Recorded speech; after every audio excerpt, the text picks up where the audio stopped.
वालेकुम and good evening. मैं हूं आपकी मेज़बान सना हारून। नाज़रीन, आज का बजट महज एक माली दस्तावेज़ नहीं, ये एक सियासी बयानिया भी है, एक माशी सिमत भी है और आवाम के लिए एक बड़ा सवाल भी। हुकूमत की तरफ से दावे हैं कि मुल्क दुरुस्त ट्रैक पर आ चुका है, महंगाई में कमी की उम्मीद है, सरमायाकारी बढ़ रही है और अब वक्त है इस्तेहकाम से तरक्की की तरफ जाने का। लेकिन दूसरी तरफ हम देख रहे हैं कि अपोजिशन कह रही है कि ये इस्तेहकाम नहीं है, सिर्फ नंबर्स का खेल है और असल बोझ अब भी आम आदमियों के कंधों पर है। पेट्रोल की कीमतों से लेकर डीजल लेवी तक, कराची के पानी के मंसूबों से लेकर बलूचिस्तान के तरक्याती पैकेजेस तक, हर ऐलान के साथ एक सवाल जुड़ा हुआ है। क्या ये वाकई रिलीफ है या सिर्फ ऐलानात की सियासत है?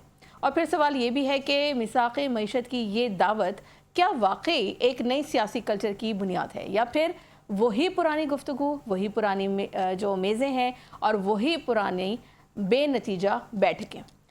गुफ्तगू करेंगे इसी पे और हमें ज्वाइन किया है, इस हवाले से हम बात करेंगे। हमारे साथ मौजूद हैं चेयरमैन आबाद हसन बख्शी साहब और साथ ही साथ हमें ज्वाइन कर रहे हैं असद अली शाह साहब जो कि इकोनॉमिस्ट हैं। आप दोनों मेहमानों का बहुत शुक्रिया, आपको वेलकम कहेंगे शो में। सबसे पहले गुफ्तगू का आगाज़ आपसे कर लेते हैं, हसन बख्शी साहब से। अच्छा ठीक है, हमारा राब्ता उनसे मुनक़ता हो गया है। असद अली शाह की तरफ हम जाएंगे। असद अली शाह साहब, आप क्या समझते हैं ये जो बजट है, अवामी दावे हैं कि मईशत इस्तेहकाम में आया है और तरक्की की तरफ गामज़न है, बड़े मंसूबे रखे गए बजट के अंदर, लेकिन क्या वाक़ईतन ये कोई रिलीफ पैकेज रहा है इस बजट के अंदर आम आदमी के लिए? जी, बहुत बहुत शुक्रिया आपका for taking me in this. देखें, कुछ इस बजट में कुछ रिलीफ मेजर्स तो अनाउंस किए गए हैं। सैलरीड एम्प्लॉइज के टैक्स में ठीक, थोड़ा सा रिलीफ दिया गया है। आई थिंक कोई सिग्निफिकेंट तो नहीं है, लेकिन थोड़ा सा है। एक्सपोर्टर्स को अभी थोड़ा सा एक्सपोर्टर्स को अलबत्ता विदहोल्डिंग टैक्स में कुछ रिलीफ है, जिसको हम कह सकते हैं कि सिग्निफिकेंट है। फिर कुछ ये जो सुपर टैक्स है, जो कि बहुत ही सारे खत्म करना चाहिए, लेकिन उसको कुछ 20% और कुछ एस्पेक्ट उसकी कम की गई है। तो ये कुछ इस तरह के स्टेप्स हैं जो कि बेहतर हैं। लेकिन ओवरऑल जो ये जो बात है कि माशी इस्तेहकाम हमने अचीव किया है, तो ये तो 30-40 साल से यही स्टोरी है पाकिस्तान की। पाकिस्तान जो है वो जब भी देखे ना, पिछले 4 साल में ये जो हमारी जो तरक्की की रफ्तार है पिछले 4 साल में, ये कम से कम तरीन है पाकिस्तान की तारीख में। यानी 2023 में ये -0.2% था, फिर उसके बाद ये 2.6% हो गया या 2.3, मतलब ये है कि अब इस साल कह रहे हैं 3.7%। लेकिन ये 9 मंथ्स की बेसिस पे है। ये इकोनॉमिक सर्वे जो आया है वो भी मैंने उस पर भी लिखा है कि ये अब 11 महीने की बेसिस पे करना चाहिए, क्योंकि रिजल्ट्स जो इकोनॉमिक इंडिकेटर्स हैं वो 9 महीने की बेसिस पे अनाउंस करते हैं। वो पिछले साल 3.6% ग्रोथ की एस्टिमेट अनाउंस की गई थी, लेकिन फिर बाद में वो रिवाइज होकर 3.2% हो गई। तो इस साल तो आपको पता है कि हम मईशत में काफी बड़ा चेंज आया है इन 3 महीनों में।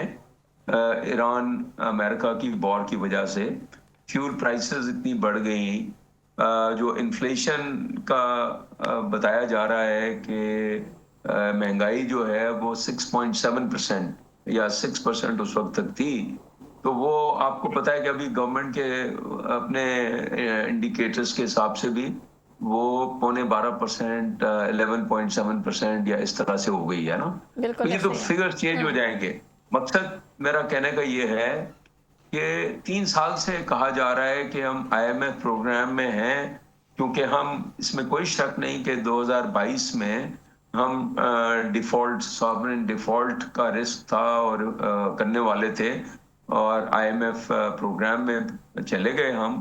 तो हर IMF प्रोग्राम में ये तो हमारा ये 24वां IMF प्रोग्राम है ना। हर जी 3 साल में हम IMF प्रोग्राम में होते हैं, तो हम हर 3 साल के बाद जब IMF से निकलते हैं तो फिर हम दिवालिया हो जाता है मुल्क का, और फिर और हमें फिर आईएमएफ IMF प्रोग्राम में की तरफ जाते जाना हैं, पड़ता है। बिल्कुल सही आप ने पॉइंट रेज किया। और पॉइंट टेकन। फिर असद अली साहब, होते हैं। हसन बख्शी साहब ने भी हमें ज्वाइन कर लिया, उनको भी शामिल गुफ्तगू कर लेते, फिर दोबारा आपकी तरफ आती हूँ। हसन बख्शी साहब, तामीराती अफज़र, आप तामीराती शोबे की नुमाइंदगी करते हैं, क्या समझते हैं आपकी हुकूमत क्योंकि कहती है कि जो प्रॉपर्टी ख़रीदो फरोख्त पर टैक्स कम किया गया है, विद होल्डिंग टैक्स में भी कमी की गई है, तो आप समझते हैं कि क्या ये इक़दाम वाकई जो हाउसिंग सेक्टर हैं उसको दोबारा ज़िंदा करेंगे, या अभी भी इतने टैक्स और जो रेगुलेशंस हैं वो मौजूद हैं कि सरमायाकार जो है वो एतमाद के साथ मार्केट में वापस नहीं आएगा? जी, बिस्मिल्लाहिर्रहमानिर्रहीम, आपका बहुत बहुत शुक्रिया। देखिए, इन्होंने इस बजट में हमारे लिए जो ट्रांजैक्शनल टैक्सेस थे, यानी जब आप जमीन खरीदते हैं या कोई फ्लैट खरीदते हैं या बेचते हैं या मकान खरीदते हैं, तो उस पर फेडरल गवर्नमेंट का विथहोल्डिंग टैक्स खरीदार भी देता था। मेरे ख्याल में वो 3% था और बेचने वाला 4% देता था। उसको उन्होंने रिड्यूस करके 1.5% और 4% को 2% कर दिया है, यानी 3-3.5% का ये फर्क किया है। पर ये 3.5% एडजस्टेबल थे। बट ये खुशाइन बात है कि ख्याल आया गवर्नमेंट ने कर दिया, क्योंकि हमारे मुल्क में ट्रांजैक्शनल कॉस्ट फाइलर के लिए 12% और नॉन फाइलर के लिए 32% थी, जबकि हमारे 1.5 घंटे दूर दुबई में 4% थी। जब तक हम अपने कारोबार को रीजनली कम्पिटिटिव नहीं बनाएंगे तो सरमायाकारी इसमें नहीं होगी। नहीं आएगी, बिल्कुल ठीक। कंस्ट्रक्शन का कारोबार मैं करता हूँ, रिप्रेजेंट करता हूँ। हम फायदों के बिजनेस को ना रिप्रेजेंट करते हैं ना प्रमोट करते हैं।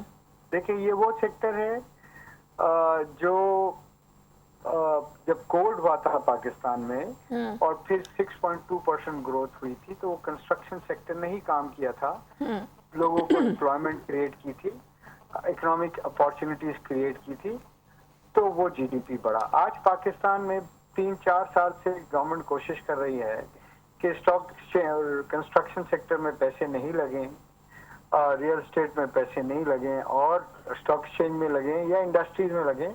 हम खुशाइन समझते हैं, हम उससे भी इख्तिलाफ नहीं, पर नतीजा क्या है, 2.5 से 3.25% से ऊपर हम जीडीपी बढ़ा नहीं पा रहे।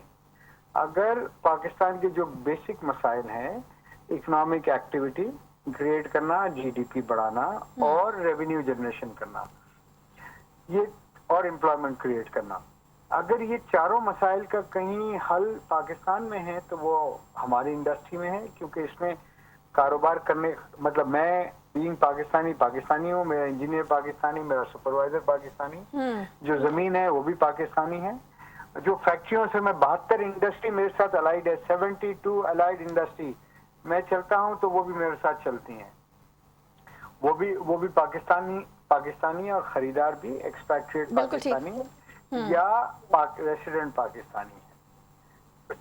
14 मिलियन मकानों की शॉर्टेज है ये एक सर्वे के मुताबिक, और इस वक्त पाकिस्तान के 10 मिलियन अफराद, डायस्पोरा जिसको कहा जाता है, वो दुनिया के मुख्तलिफ ममालिक में रह रहे हैं, और जो पिछले 3-4 माह से इंस्टेबिलिटी है मिडिल ईस्ट में, तो यकीन माने जो बाहर रहने वाले हैं वो सब अब इस सोच पे एक मुत्तफिक हो गए हैं कि एक प्रॉपर्टी उनके अपने मुल्क में होनी चाहिए।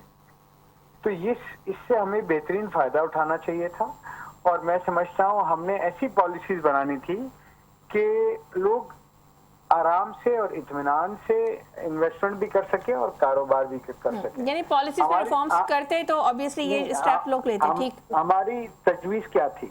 हमारी तजवीज ये थी, हमें एक लॉन्ग टर्म कंसिस्टेंट पॉलिसी दे दें, और उस पॉलिसी की जब आप बना रहे हो तो स्टेक होल्डर की कंसल्टेंसी से बनाए।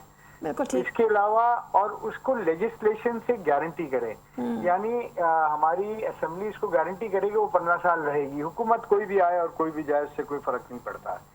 इसी तरह हमारी दूसरी डिमांड ये थी कि पर स्क्वायर फुट टैक्स लगा दिया जाए, जैसे पहले था सेक्शन 100D में।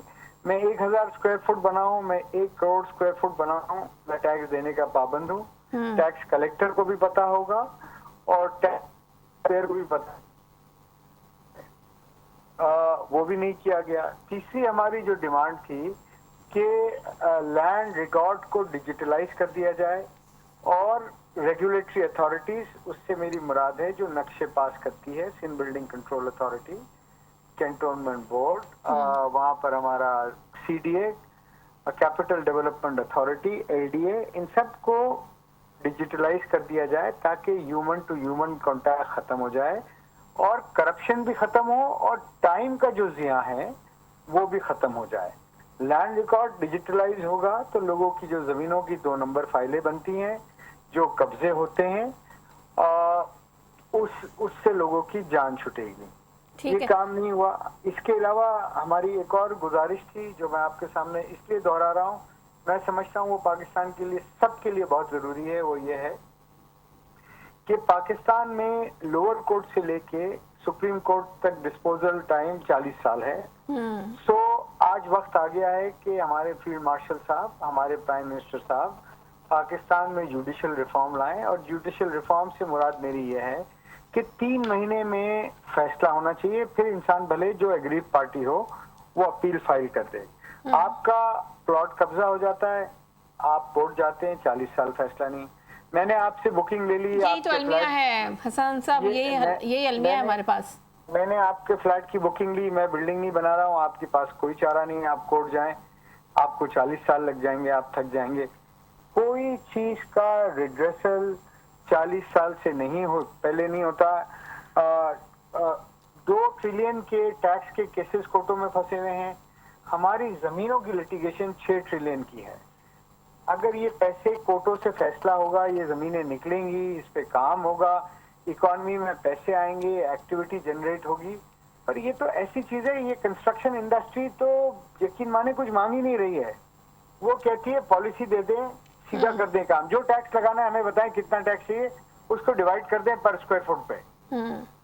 पर फिर भी मुझे ऐसा लगता है, मुझे बहुत अफसोस होता है कि हमारे पॉलिसी मेकर्स, हमारे डिसीजन मेकर्स क्यों कोई फैसला लेने से कासिर हैं और क्यों इस जमूद में 78+ ईयर्स हो गए और मजीद रखना चाहते हैं।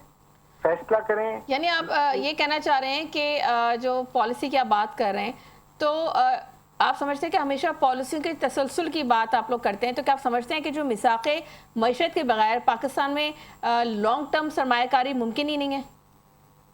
देखिए, आप इसको मिसाक़े मईशत कहें, आप इसका कुछ भी नाम रख लें, मैं बहुत सिंपल ही कहता हूँ, कोई भी बड़ा कैपिटल इन्वेस्टमेंट नहीं होगा जब तक आप क्लैरिटी से लॉन्ग टर्म पॉलिसी नहीं देंगे। एक इलेक्ट्रिकल व्हीकल प्लांट लगता है 75 से 100 मिलियन डॉलर का, 15 साल की पॉलिसी है, डिलीशन पॉलिसी है, टैक्स पॉलिसी है, सब पॉलिसीज हैं। हमारी एक 50 मंजिला बिल्डिंग जो कराची में बनती है या इस्लामाबाद में बनती है या लाहौर में बनती है, उसकी सेल वैल्यू तकरीबन 75 से 100 मिलियन डॉलर है। और ऐसी सैकड़ों बिल्डिंगें पाकिस्तान में बन रही है, कोई पॉलिसी नहीं है।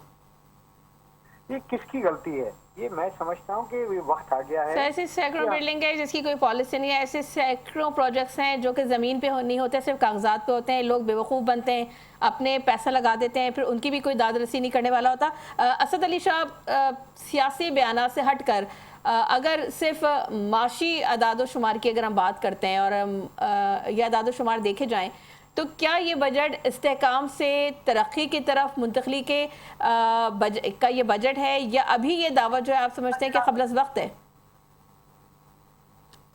देखिए, मैं आपको वही बता रहा था कि हमारा जो ये सफ़र है तारीख का, पिछले 30-40 साल में यही होता रहा है कि जब हम तरक्की करते हैं या ग्रोथ रेट जब बढ़ता है हमारा, अब जैसे एग्जांपल है कि 21-22 में हमारा ग्रोथ रेट जो है पिछली पीटीआई गवर्नमेंट में 6% से एक्सीड कर गया।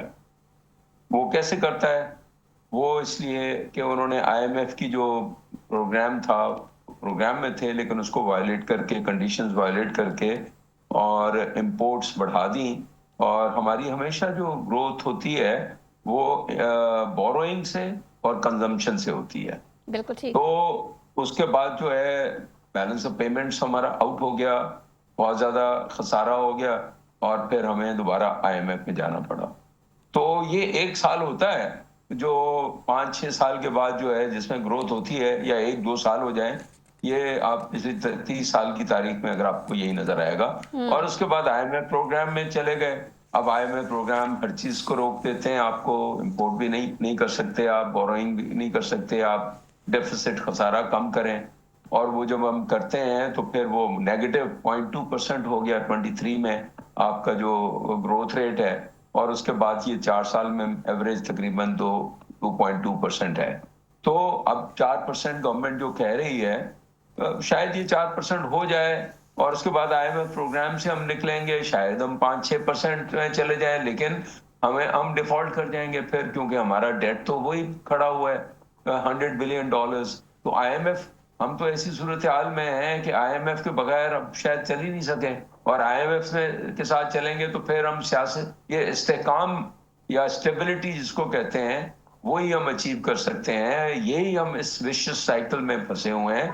हम कोई रिफॉर्म नहीं कर रहे, हम अपनी मईशत को प्रोडक्टिव नहीं कर रहे। जैसे बख्शी साहब कह रहे थे, एक फंडामेंटल बात जो ये कह रहे थे, मैं भी उसको इंडोर्स करूंगा, कि हमारे पास जो हमारा जुडिशल निज़ाम है वो इतना खराब है कि 40 साल तक, वाकई 40-50 साल लग जाते हैं, फैसला होता ही नहीं है।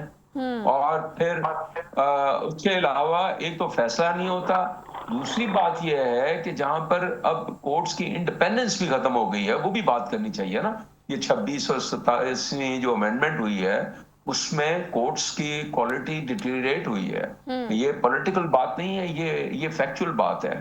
तो ये भी बात करनी चाहिए कि क्या जजेस हमारे पास इंडिपेंडेंट हैं, कॉम्पिटेंट हैं, बाख्तियार है। तो ये अगर हमारी देखें, वो जब ये वर्ल्ड वॉर हो रही थी, सेकंड वर्ल्ड वॉर, दुनिया मतलब चर्चिल प्राइम मिनिस्टर था, और ये जो इंग्लैंड यूके जो है, वो बैटल ऑफ लंदन में या बैटल ऑफ ब्रिटेन में तबाही हो गई थी बिल्कुल।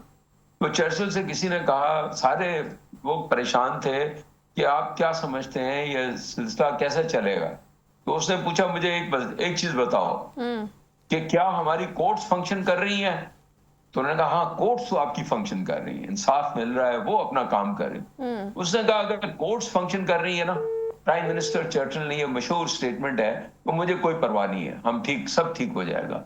तो ये एक चीज हो जाए ना कि हमारे पास जो है लोगों को इंसाफ मिलना शुरू हो जाए टाइमली, तो उससे ही बड़ी फर्क हो जाएगी। हर चीज तो रिजॉल्व नहीं होगी हमारी, लेकिन ये बहुत सारी चीजें रिजॉल्व होंगी इससे।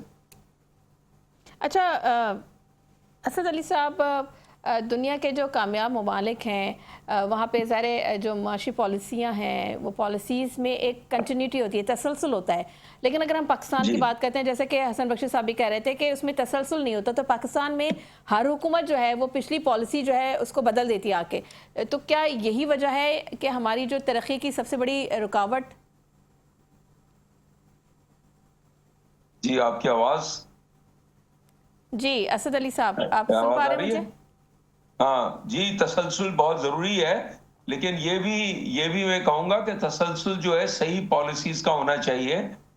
जो इस वक्त हमारी सूरत हाल है ना, जो इस बजट में एक बहुत बड़ा जो फंडामेंटल इशू है जो कि रेज नहीं हो रहा, वो ये है, देखें, हमारी एक तो इकोनॉमिक इंडिकेटर्स, और इकोनॉमिक इंडिकेटर्स जो माशी इस्तेकाम और तरक्की है, वो ह्यूमन डेवलपमेंट पे, यानी हमारी क्वालिटी ऑफ लोगों के ऊपर जो है ना, उनकी एजुकेशन, उनकी हेल्थ, उसके ऊपर जो है तरक्की का बहुत ज्यादा दारोमदार है।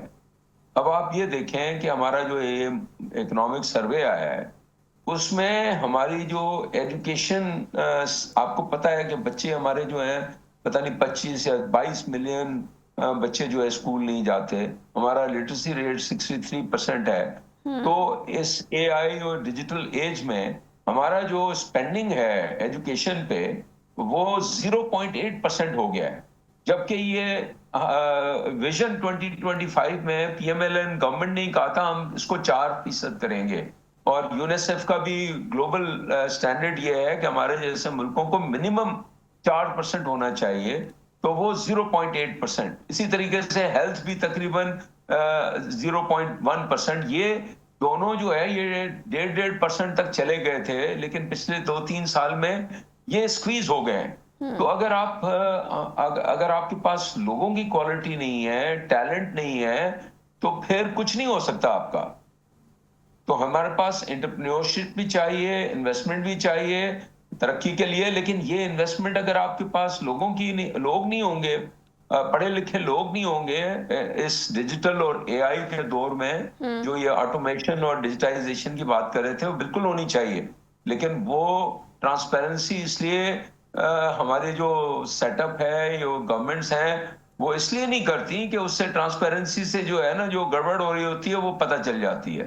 तो बिल्कुल हमारी जो चीजें ठीक हो सकती हैं, लेकिन उसके लिए विल चाहिए ना।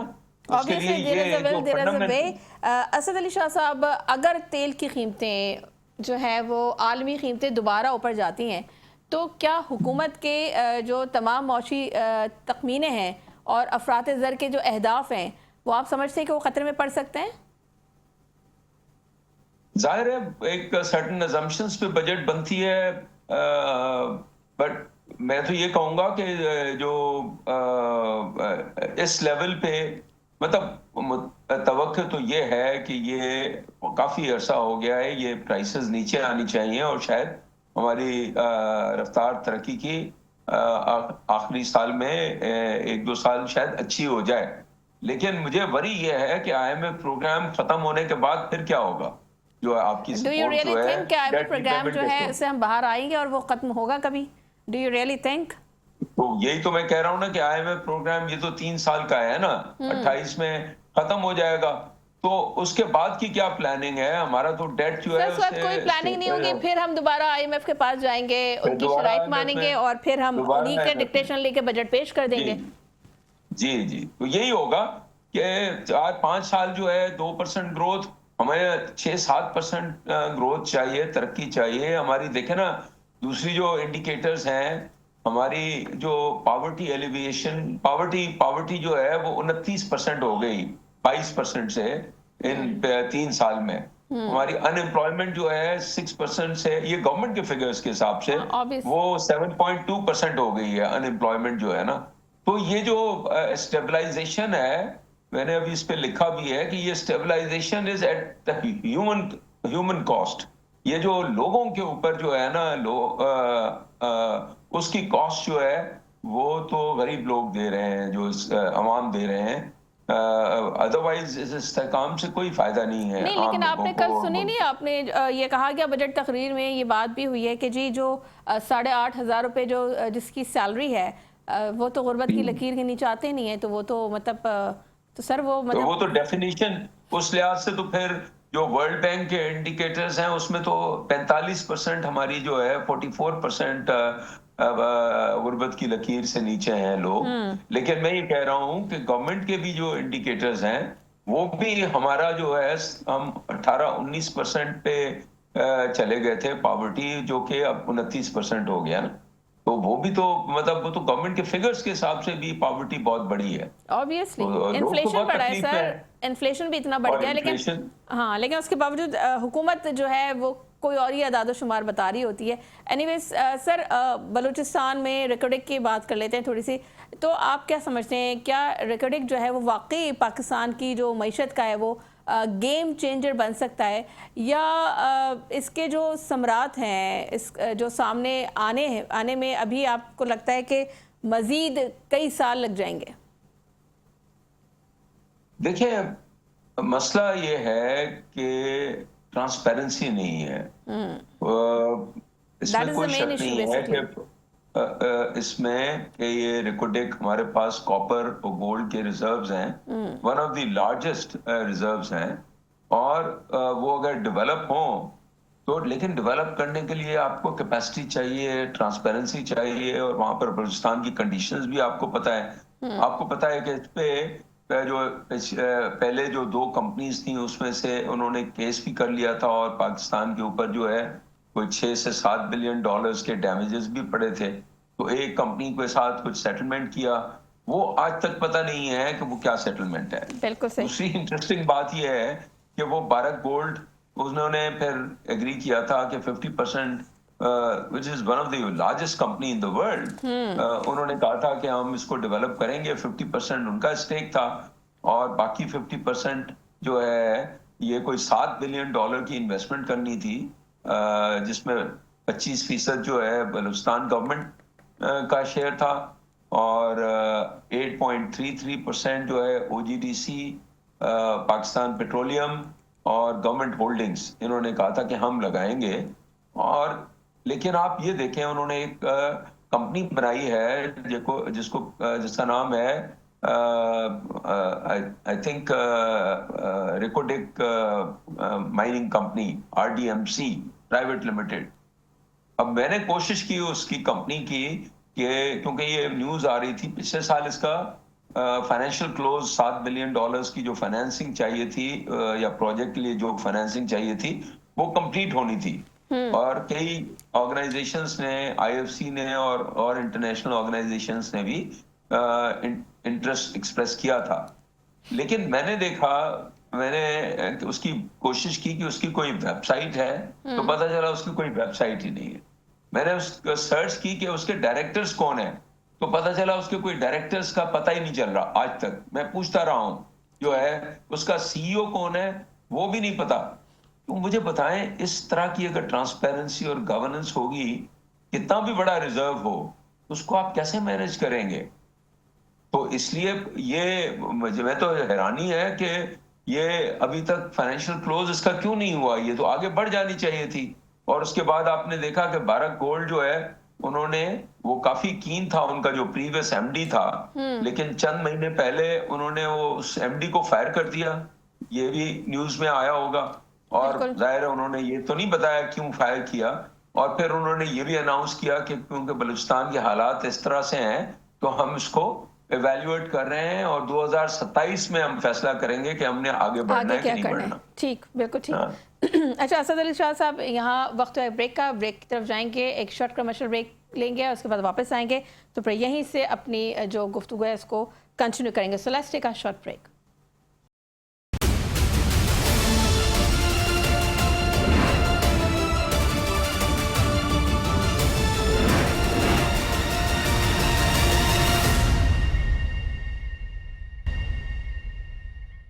बैक नाज़रीन, ब्रेक पे जाने से पहले असद अली शाह जो कि इकोनॉमिस्ट हैं, उनसे बात हो रही थी। असद साहब, आप क्या समझते हैं कि अगर K4 ML1 और इंफ्रास्ट्रक्चर मंसूबे वक्त पर मुकम्मल हो जाएं तो कराची की जो मईशत है, जो इकोनॉमी है, उस पर आप क्या समझते हैं कितना बड़ा असर पड़ सकता है? जी, जाहिर है बहुत ही इम्पोर्टेंट शहर है पाकिस्तान का। कराची के लोग, न सिर्फ कराची के लोगों के लिए बल्कि पूरे पाकिस्तान को ये सपोर्ट करता है, क्योंकि दोनों बड़े पोर्ट्स यहाँ पर हैं। तो यहाँ पर फैसिलिटेट करना चाहिए न सिर्फ K4 बल्कि मैं तो ये कहूँगा कि कराची पे अगर सही इन्वेस्टमेंट की जाए तो कराची का, सूबे का और पूरे मुल्क का फायदा है। हमारी, आप ये देखें कि मईशत को हमने डिस्टॉर्ट किया हुआ है। ये जो बहुत सारी इंडस्ट्री जो है ऑलरेडी आपके पास कराची में है, इसलिए कि जो भी आपकी इंपोर्ट या एक्सपोर्ट बेस्ड इंडस्ट्री है ना, तो वो पोर्ट सिटी में ही होती है। अब बिकॉज ऑफ कराची की जो सूरत हाल खराब हुई या लॉ एंड ऑर्डर सिचुएशन खराब हुआ या डिस्टर्बेंसेस हुए या दूसरी चीजें हैं, इस वजह से ही लोगों ने शिफ्ट किया पंजाब में और दूसरी जगहों पे। उसके अलावा मेरे ख्याल में कुछ गवर्नमेंट पॉलिसीज भी बायस रही हैं।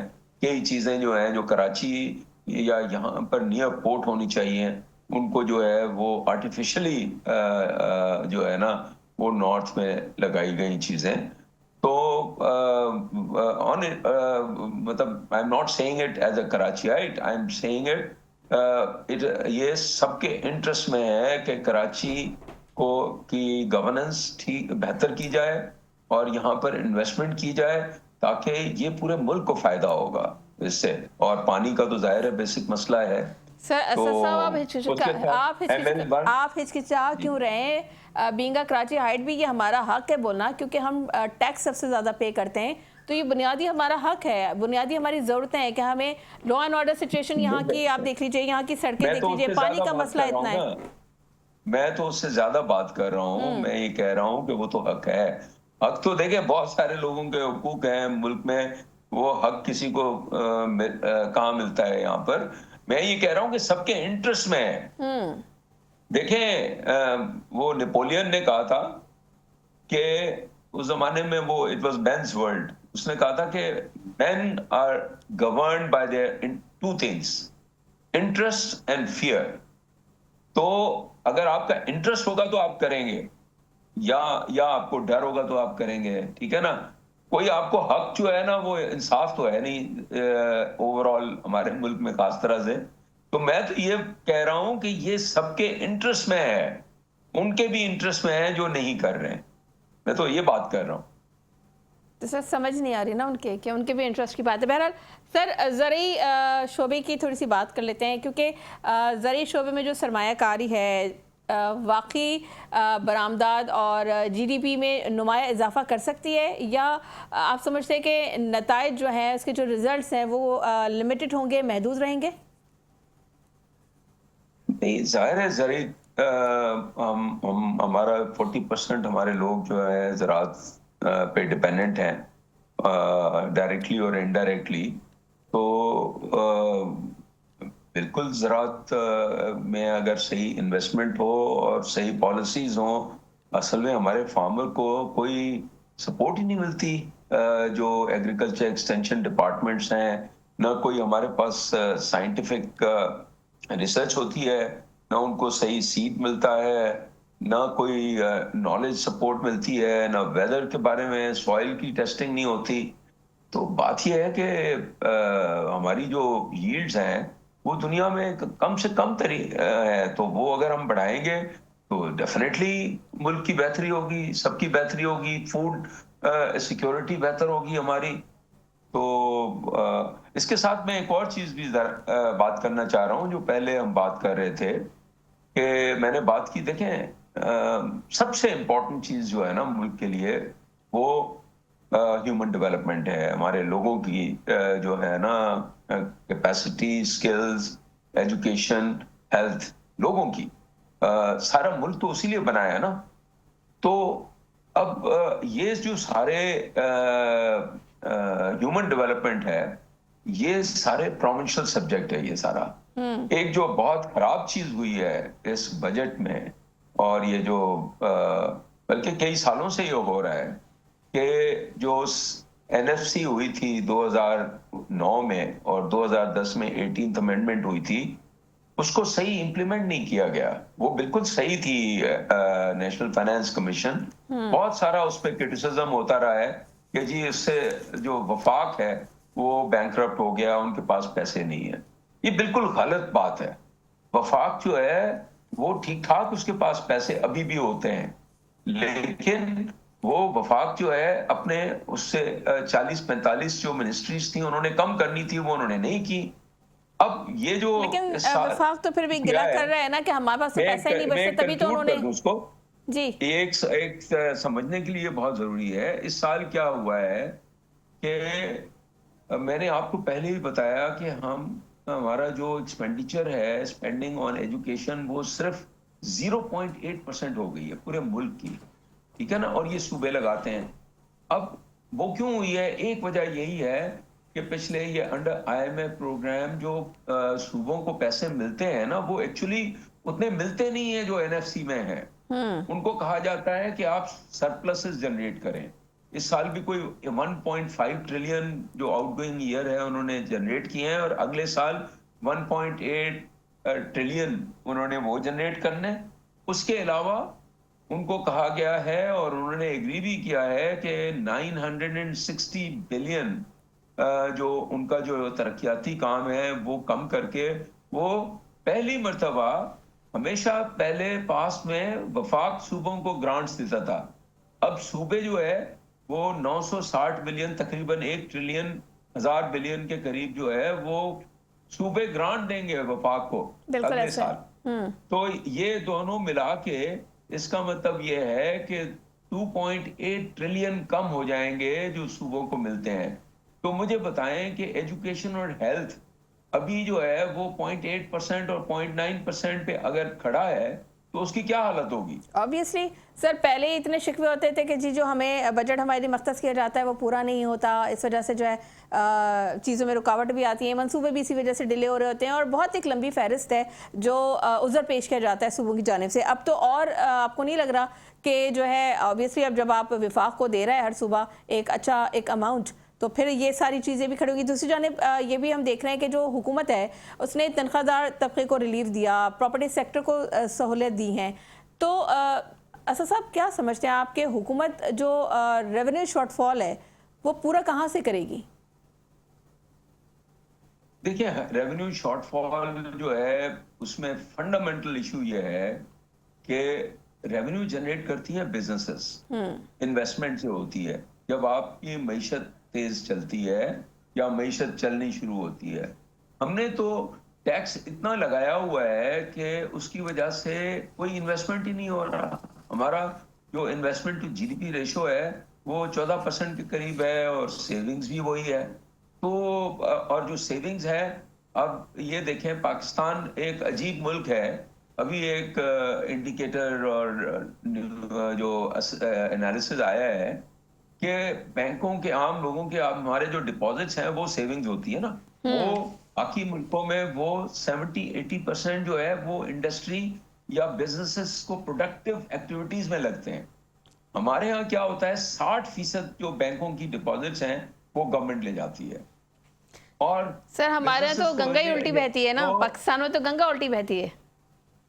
हाँ, तो यही मैं बता रहा हूँ ना कि दुनिया के एवरेज ये है कि तकरीबन गवर्नमेंट जो है 15% देती है, हमारे यहाँ 60% यानी 400% है।